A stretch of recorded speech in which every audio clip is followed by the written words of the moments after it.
여러분, 우리가 흔히 세상이 많이 변했다 이런 얘기를 하지 않습니까? 세상이 많이 변했죠. 문화적인 포용성도 넓어지고 또 예전에는 심각한 문제가 지금 와서는 그렇게 심각한 문제가 아닌 경우도 있습니다. 그런데 또 한편으로 보자면 우리 인간이 근본적으로 가지고 있는 어떤 이런 인식 그리고 어떤 위기의식 같은 것들은 그렇게 많이 변하지 않았을 수도 있겠다라는 생각을 때로는 하게 됩니다. 조선시대 실록이나 야사 같은 데 보면은 야, 세상에 이런 일도 있었어 라고 하는 그런 막 치정에 관한 이야기도 있고 막 그런 이야기들이 있거든요. 근데 그런 것들을 보면은 지금 봐도 충격적입니다. 문화적인 수용성이 높아졌으니까 뭐 별일 아니지라고 얘기할 수 있는 뭐 일일 수도 있는데, 근데 이제 실제로는 지금 와서도 그런 일들은 심각한 문제였다라는 것이죠. 그러니까 과거랑 지금이랑 그렇게 생각보다 인간 사는 게 그렇게 생각보다는 많이 바뀌지 않았을 수도 있겠다라는 생각을 하게 됩니다. 사실 오늘 말씀은 그런 점에서 우리에게도 충격적이죠. 처녀가 임신했다. 그러니까 결혼하지 않은 상태에서 임신했다라는 것은 옛날이나 지금이나 매우 심각한 일이었습니다. 단지 그것을 윤리적인 문제로서 뿐만 아니라 어떤 결혼하지 않고 임신한 사람이 감당해야 할 그런 대가가 너무 크기 때문에 그렇죠. 근데 오늘 말씀은 이렇게 시작하는 것입니다. 다윗의 가문에 속한 요셉이라는 남자와 약혼한 처녀에게 가게 하셨다. 그 처녀의 이름은 마리아였다. 천사가 안으로 들어가서 마리아에게 말하였다. 기뻐하여라. 은혜를 입은 자야. 주님께서 그대와 함께 하신다.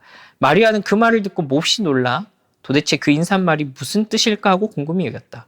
천사가 마리아에게 말하였다. 두려워하지 말아라, 마리아야.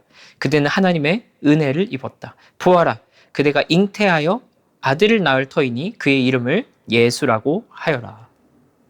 천사가 어느 날 마리아를 찾아와가지고요, 이렇게 말하는 겁니다. 아직 결혼하지 않고 약혼 상태였는데 이 마리아를 향해서 기뻐하여라, 마리아야. 너는 은혜를 입었다 라고 하면서 네가 지금 임신했다라고 얘기를 하는 거예요. 당시 문화에서는 이제 약혼한 사이라고 해서 뭐 이제 성관계를 할 수 있는 그런 상황도 아니었고, 이 결혼할 때까지의 순결을 지켜야 하는 상황이었습니다.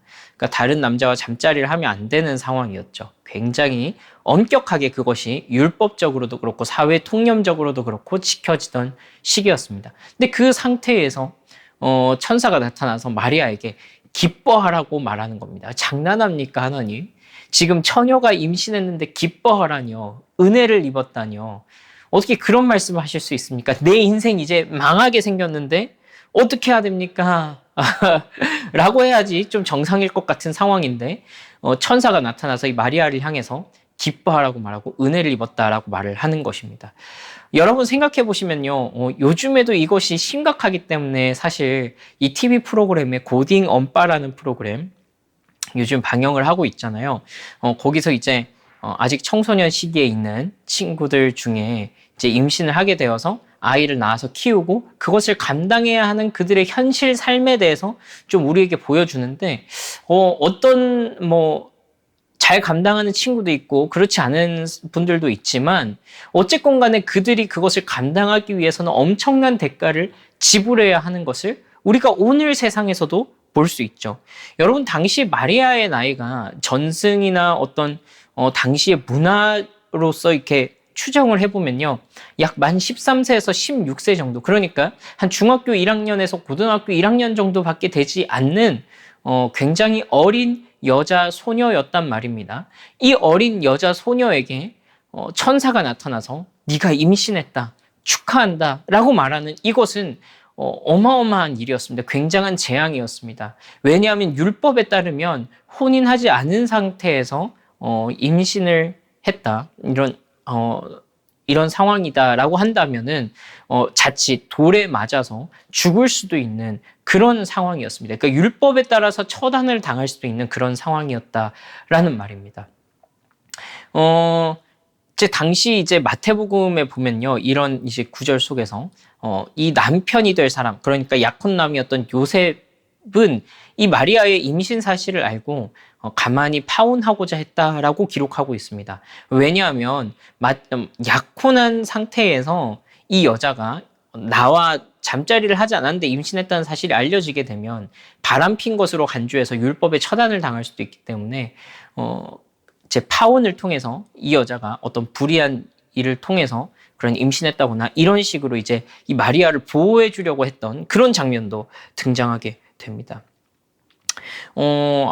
이게 어떻게 축복이 될 수 있습니까? 이것이 어떻게 축하할 일이 될 수 있습니까? 은혜를 입었다라고 하고 또 기뻐하라라는 표현을 쓸 수가 있습니까?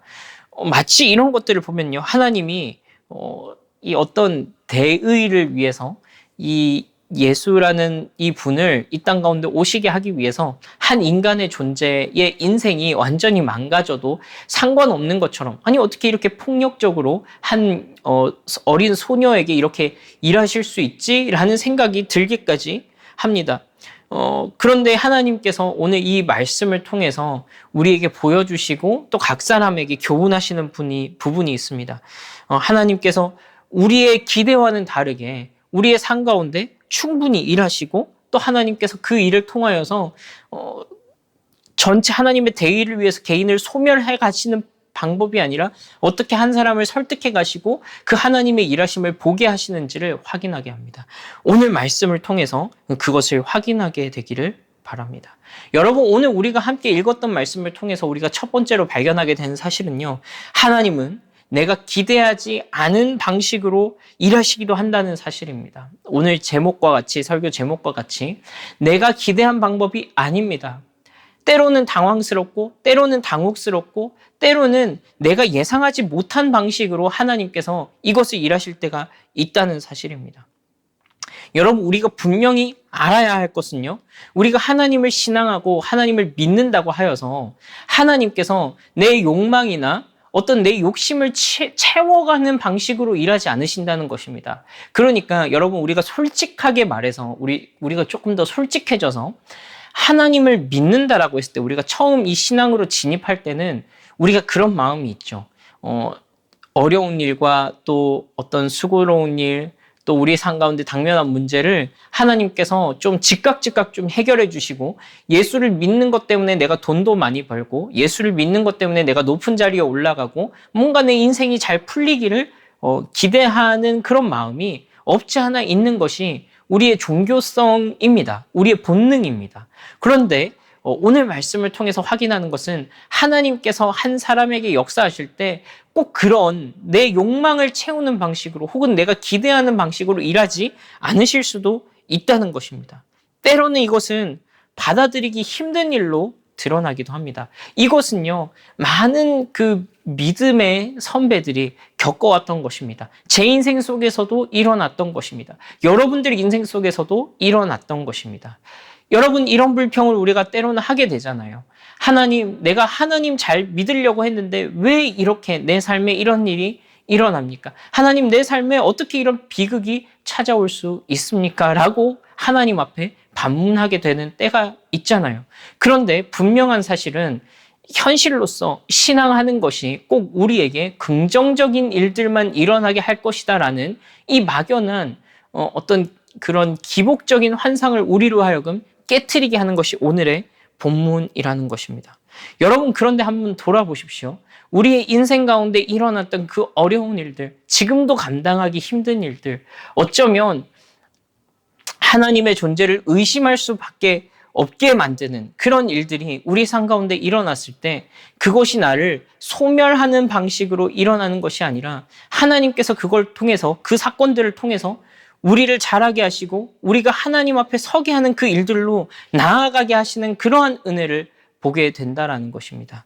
하나님께서는요, 이 큰 일을, 하나님 나라의 일들을 이루시는 과정 가운데서 그것이 내가 원하는 방식이 아니라고 할지라도 때로는 그것이 우리의 삶 속에서는 비극이라는 형태로 드러나게 될지라도 그것을 통해서 나를 소멸시키고 나라는 존재를 뭉개고 가는 것이 아니라 하나님이 그 일을 통해서 우리에게 그것이 은혜였음을 고백하게 만드시는 그러한 방식으로 일하신다라는 것입니다.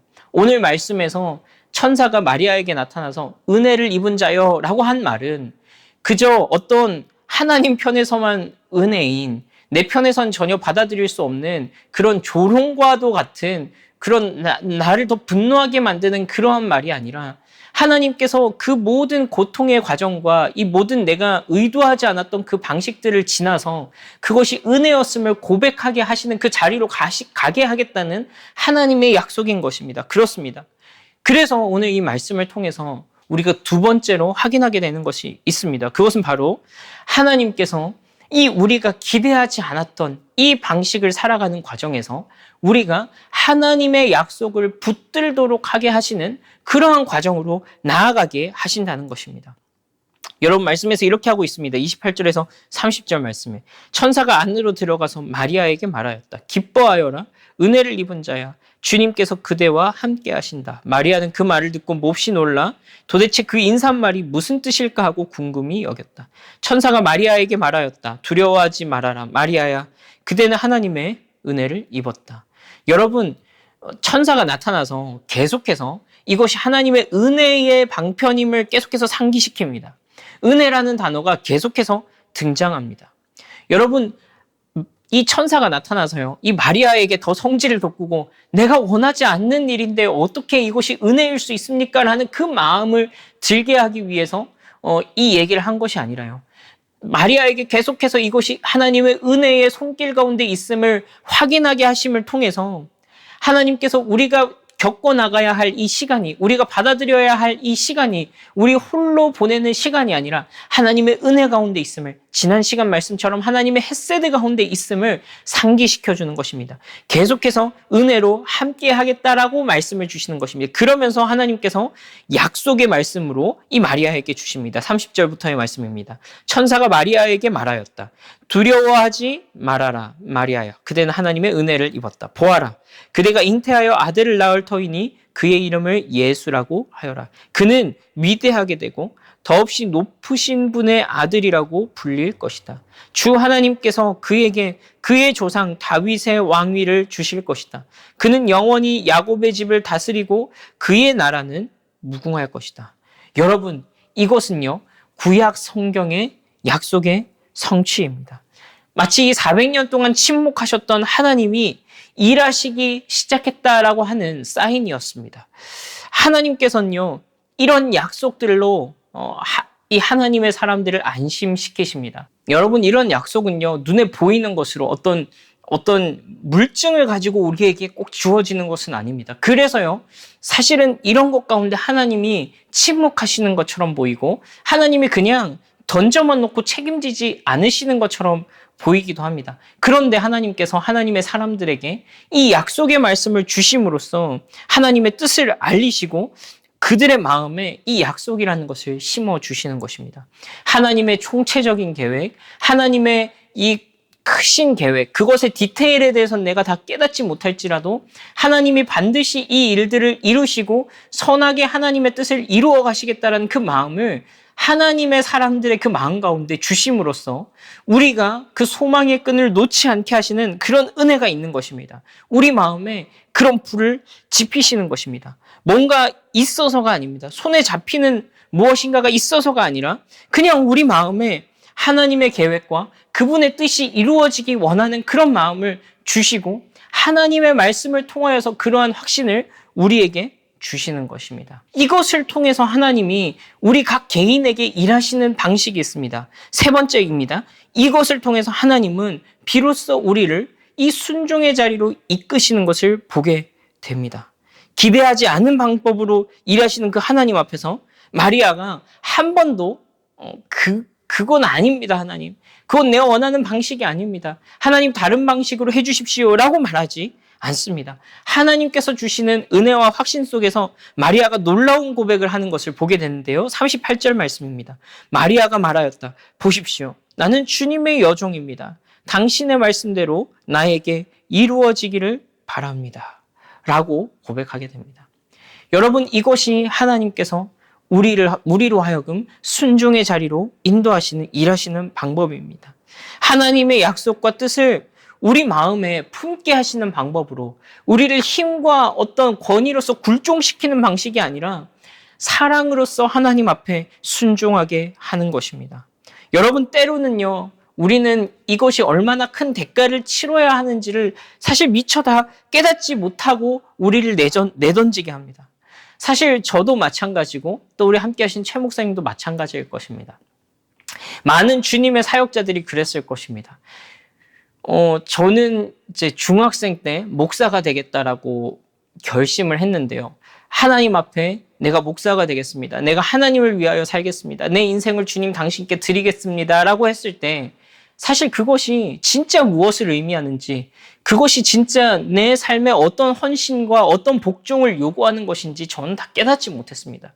그런데 하나님께서 제 마음속에 그런 사랑의 마음과 하나님을 향한 뜨거운 마음과 또 그 하나님을 위하여서 살고 싶은 그 마음을 주심으로써 사랑으로 자발적으로 하나님의 권위와 권력으로 너 이렇게 안 하면 죽어라는 방식이 아니라 진심으로 그렇게 하기를 원하는 방법으로 하나님 앞에 순종하게 하셨다라는 것입니다. 여러분, 이 작은 마리아, 10대 소녀밖에 되지 않았던 이 마리아에게 마치 불행처럼 보이는 일이 닥치면서 하나님께서 그에게 일하셨다라고 얘기하는 그 순간에 하나님께서 그런 사건과 함께 이 마리아가 임신했다는 이 소식과 함께 약속을 주심으로 마리아 속에 어떤 이것이 진짜로 이루어지기를 원하는 그 소망을 주셨던 것입니다. 마리아가 주님의 말씀대로 이루어질 것입니다라고 이 하나님의 계획 앞에 겸손하게 순종하는 모습을 보이게 된 것이죠. 여러분, 사실은 근데 이 주의 말씀대로 될 것입니다라는 이 마리아의 고백은요, 어마어마한 결과를 낳게 될 그런 엄청난 고통을 수반하게 될 순종의 고백이었다는 사실을 우리는 알고 있습니다. 요한복음 19장 26절에서 27절까지의 말씀입니다. 예수께서는 자기 어머니와 그 곁에 서 있는 사랑하는 제자를 보시고 어머니에게 어머니, 이 사람이 어머니의 아들입니다 하고 말씀하시고 그 다음 제자에게는 자, 이분이 네 어머니시다 하고 말씀하셨다. 그때부터 그 제자는 그를 자기 집으로 모셨다.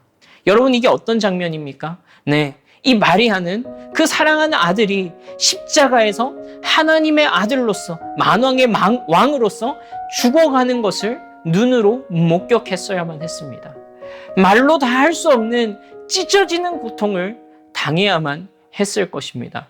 마치 이 10대 시절의 소녀에게 네가 결혼하지 않았지만 성령의 능력으로 임신하였다라는 이 수태고지와는 비교도 되지 않을 만큼 고통스럽고 찢어지는 그 아픔을 지금 이 마리아가 당해야 하는 그 순종의 자리까지 나아가게 된 것입니다. 마리아는 차라리 자기가 십자가에 달리기를 원했을 것입니다. 너무나도 그것이 인간적인 마음으로 내 육신의 아들이잖아요. 육신으로서는 아들이잖아요. 그 자식이 눈앞에서 죽어가는 것을 보고 감당해야 하는, 정말 어쩌면 이 마리아가 예수 그리스도와 함께 그 십자가의 자리로 나아가야 되는, 그것을 받아들여야 하는 엄청난 고통이 수반되는, 그것까지도 순응해야 하는 그 고백이었던 것입니다. 여러분, 그런데요, 놀라운 사실은 이 성경 가운데서 마리아가 한 번도 안 됩니다, 그렇게는 할 수 없습니다, 예수야 가지 마라 라고 하는 모습을 볼 수 없습니다. 여러분, 오히려 이 사도행전에 가게 되면요, 이 마리아는, 예수의 어머니 마리아는 사도들과 함께 예수님께서 승천하시고 난 이후에 성령 주시기를 간구하라 라는 그 약속의 말씀을 따라서 함께 간절히 기도하고 성도들을 섬기는 그 모습으로 등장합니다. 여러분, 그렇습니다. 하나님께서요, 이 마리아의 이 기구해 보이는 삶을 어떻게 인도하셨습니까? 단지 하나님의 대의 속에서 이 한 사람의 인생이 완전히 뭉개지도록 하셨습니까? 그렇지 않습니다. 때로는 부분만 봤을 때는 그 삶이 마치 어떤 희생양처럼 보일 때도 있습니다만, 그러나 그의 인생 전체를 놓고 봤을 때 하나님께서는 이 마리아라는 사람의 인생 가운데 개입하셔서 그의 믿음과 그의 순종과 그 가운데서 그를 통하여 이루어내실 하나님 나라의 일들을 꾸준히 해오고 있었던 것입니다. 진짜 그 자신 안에서 진짜 하나님의 뜻을 받아들이고 참된 순종의 모습으로, 깊은 믿음의 모습으로 하나님의 서게 되는 그런 한 사람으로 세워가셨던 것입니다. 여러분, 그렇습니다.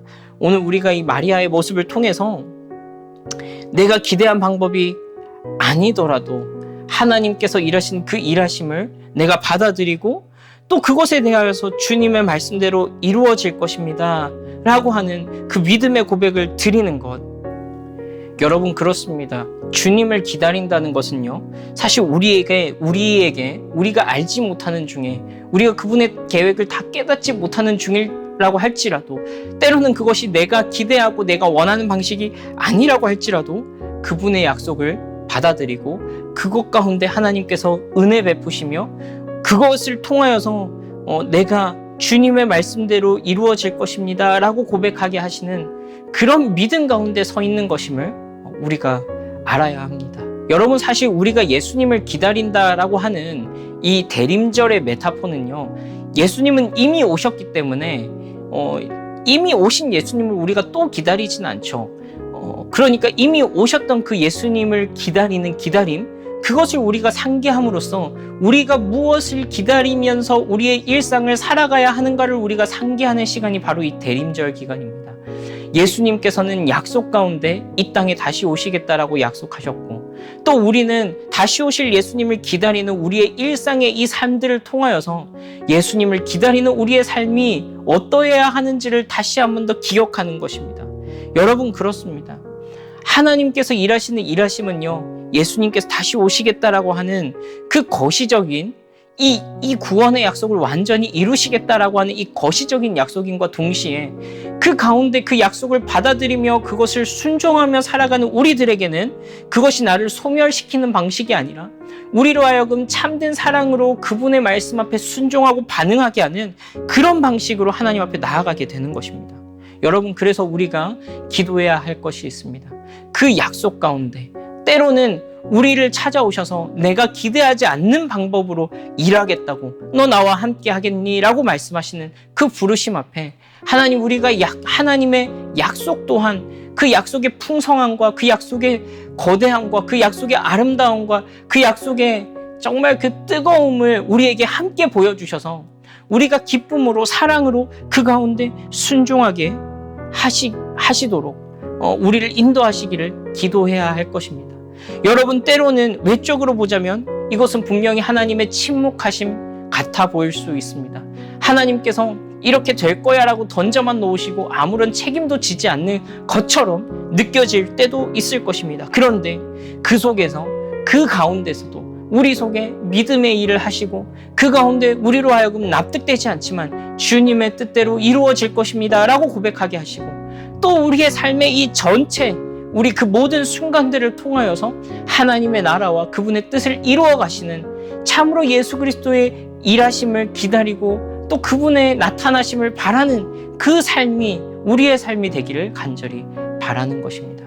여러분, 이 대림절 기간 가운데 우리가 이것을 상기하며 하나님 앞에 기도로 나아가면 좋겠습니다. 우리 말씀을 기억하시면서 두 가지를 놓고 기도하면 좋겠습니다. 주님, 때로는 내 삶 가운데 내가 기대하지 않은 방식으로 하나님께서 일하시더라도 그것을 받아들일 수 있는 은혜와 믿음을 허락하여 주십시오. 그리고 두 번째로는 이 시간들, 나의 이 모든 하나님이 침묵하는 것처럼 보이시는 이 모든 순간들을 사용하셔서 내 속에서 빛나게 믿음의 일들을 행하고 계시는 그 하나님의 일하심을 내가 온 평생 가운데 누리고 보고 고백하며 살아갈 수 있는 그런 은혜를 달라고 우리가 겸손히 주님 앞에 고백하며 간구하며 나아가시겠습니다. 함께 기도합시다.